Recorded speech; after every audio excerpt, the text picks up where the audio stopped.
Welcome to Lost in Games Unscripted. I'm Josh Bearheart Hawk, and I think I finally found a good setup for these videos. I'm trying to figure this out as we go, alright? The Unscripted series is something I haven't done a whole lot of on this channel, and I'd like to try to make it more like a weekly series if I can. We'll see how that goes in the future. But today we're going to be talking about The Walking Dead, Telltale's The Walking Dead, Season 2. So the last video we talked about Season 1, and we discussed the way that they went about it that I didn't really like, and rewrote it in some ways. And I want to do something similar for Season 2 because you guys seemed to really enjoy that. I almost spilled my tea on myself. This is what you get with the unscripted videos, people. A little bit of tea here in my mug. I'm going to be doing something about this coming up this fall and talking about demonologists and that kind of thing. So keep an eye out for those videos. But today we're going to be talking about Telltale Games The Walking Dead Season 2. So let's go ahead and get into that. Season 2 is probably one of the, I don't want to say most hated. It's the least liked season, I think, for most people.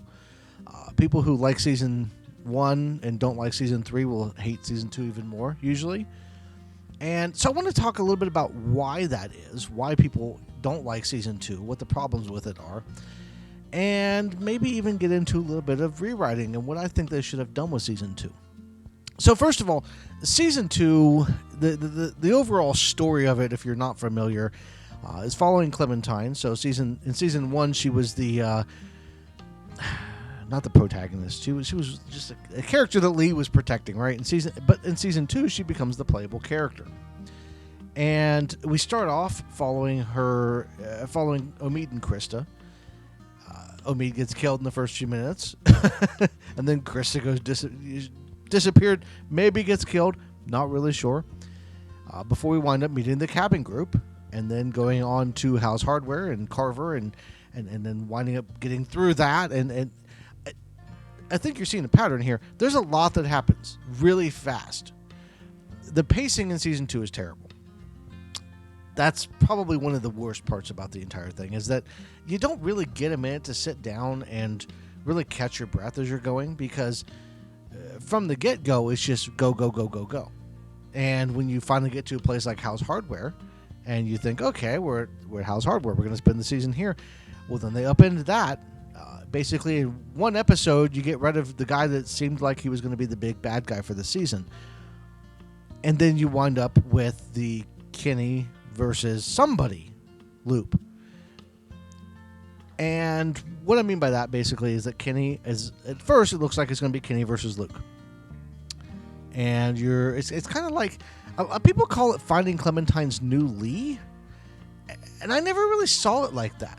I don't think Clementine needs a Lee. It was trying to figure out who Clementine was going to like attach herself to or be close to. I don't like thinking of it as a new Lee thing, though. I just think that's not my favorite way of looking at it. To me, it was more about Clementine growing up in the world and trying to figure out her place and where she belongs and what's the right thing and the wrong thing and that kind of thing. So you have Kenny versus Luke, right? And that seems like it's going to be a thing until Carver comes along, and then it's Kenny versus Carver. And then Carver's done away with in one episode, and then it's Kenny versus Luke again, except that, oh wait, now we have Kenny versus Jane. And now Jane is involved. And I hate everything about that. That was the whole... The parts that I hated the most in Season 2 really revolved around that dynamic and trying to figure out who Clementine was supposed to be rooting for or siding with, I guess, because it was like they weren't sure who they wanted you to be around. There was a moment there where I thought they were going to have Carver be the one that Clementine, to give her an alternate way of looking at things, right? Where I thought that Carver would be the guy that you could look at and say, yeah, he has a bad way of doing things, but he kind of has a point. But then they took that away and just made him an all-out bad guy. And Luke never really had character development to me. I'm going to be making an episode of Friend or Foe talking about Luke. So he'll get his time in the spotlight. But Luke, I never really liked him that well. You know, if it would have been Luke versus Kenny, I would have easily picked Kenny just because Luke just seemed so immature and kind of creepy the way that he talks to Clementine at times. And I don't know that was... I don't think that was intentional on Telltale's part. I think they were just trying to make him like a big brotherly figure, but he just didn't come across that way to me. And then there's Jane. And Jane... I think it could have been a really cool thing to kind of look at, the idea, the dynamic between like Kenny with his family and wanting to have a small unit, the group mentality, protect the group at all costs type of thing, versus Jane with anytime something bad happens, run away, be by yourself all the time because it's not worth being in a group and being hurt. I think that could have been a cool dynamic. But when you throw all of those dynamics together in one season, in 5 episodes, and basically 10 hours of gameplay, you just don't have enough time to cover it all. And at the end of the day, I think that was the biggest problem that Telltale had with season 2, was that they were just trying to cram too much into one season. So if I were to redo it, what would I do differently? I think for season 2, one of the biggest things that I would do would be to open up in House Hardware. I think having House Hardware be a place... like the one big hub for the season would have been great. I would have probably had Clementine being recruited by Tavia, because they introduced Tavia in 400 Days, and sidebar, 400 Days, they just dropped the ball completely with how they integrated the characters. We got Bonnie, and that was about it. And you had some great possibilities for characters in 400 Days that they just didn't follow through on. You know, they were like, oh, well, you know, these characters, yeah, we introduced them and we had these stories, but, you know, we're just going to throw all that out the window. And I think that was another lost opportunity, because 400 Days could have been a great way to set up House Hardware. If they would have not just introduced the characters and then had Tavia show up and try to convince them to come and live, you know, come to House Hardware, I think they could have even gone a little bit further and given us this, maybe design it just a little bit different and give it like a horror. I don't want to say, I guess it's not a horror aspect. It's The Walking Dead, maybe. But give it kind of a ominous type of intro at the end of 400 Days. You know, if we were to show Tavia and the group walking up to House Hardware and show just kind of this ominous feeling and maybe some lightning in the background to give it that, you know, there's going to be something bad happening here. And then open season 2 with Clementine at House Hardware. I think that would have been fantastic. And then you could have you could have had some more backstory with some of the other 400 Days characters, had them play a bigger role, but you could have also had Clementine get to know Carver a little bit more. If I were writing it, I would have had episode 1 be all about uncovering the fact that this group's not happy. Talking about Luke and Luke and Pete and all of them are just not happy, right? And you could be uncovering that throughout episode 1, and at the end of episode 1, they could choose to leave.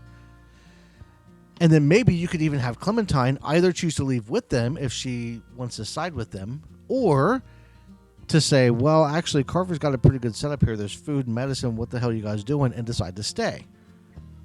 And then between episode 1 and episode 2 could be the actual like getting back of the group, bringing them back in, so that episode 2 opens with the group being brought back, being jailed, and now you kind of get this idea of what are we going to do? How are we going to handle this?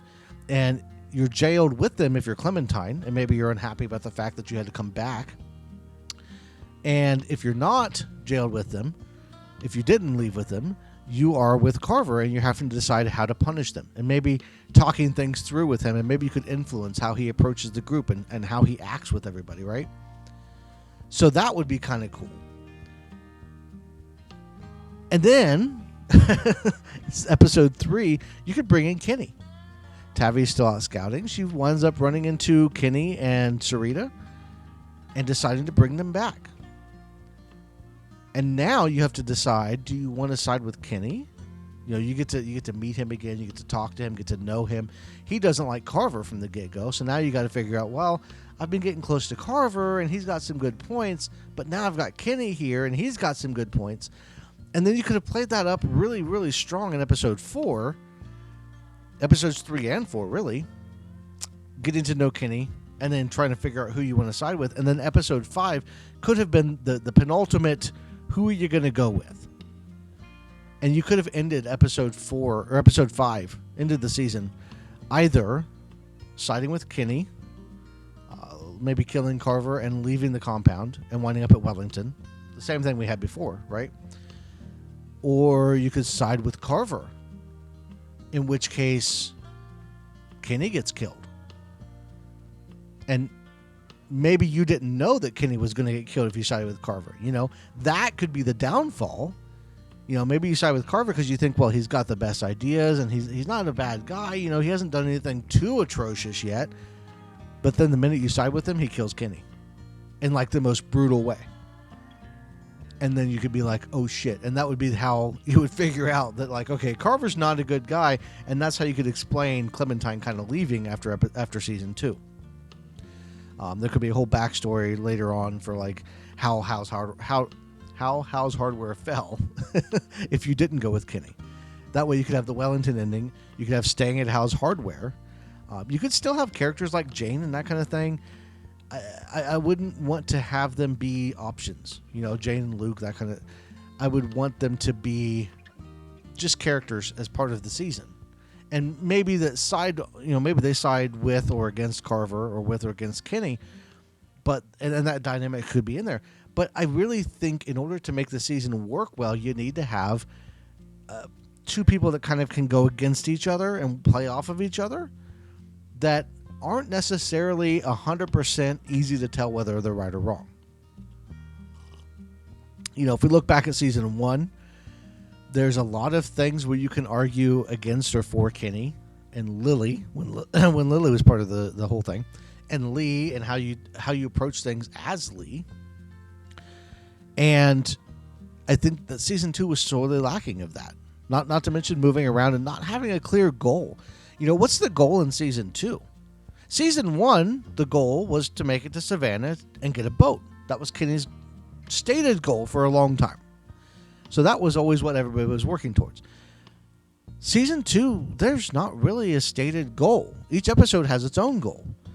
You know, episode 1, it's to find Krista and you wind up with the cabin group. Episode 2 is to get away from Carver and try to get far enough away that he won't follow you. Episode 3, the goal is to escape Hal's Hardware.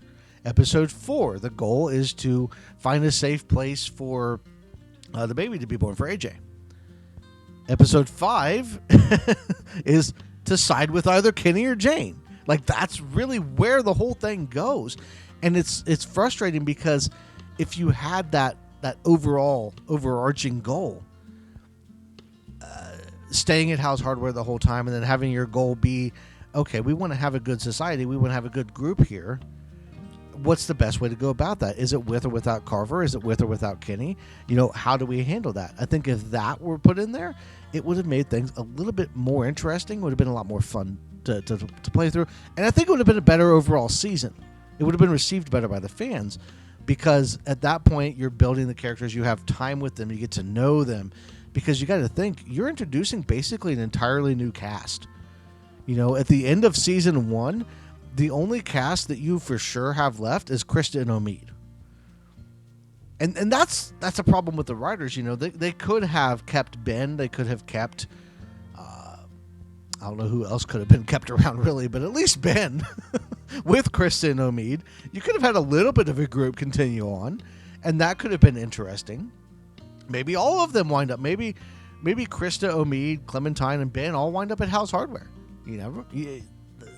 That could have been a really fun dynamic to see Ben and how he would evolve and what he would become, depending on how you treated him in season 1 as Lee, and then how he fits in with Carver based off of that in season 2. That could have been really interesting. But they really dropped the ball on it. But I want to know your thoughts now because I've gone on long enough talking about what I think.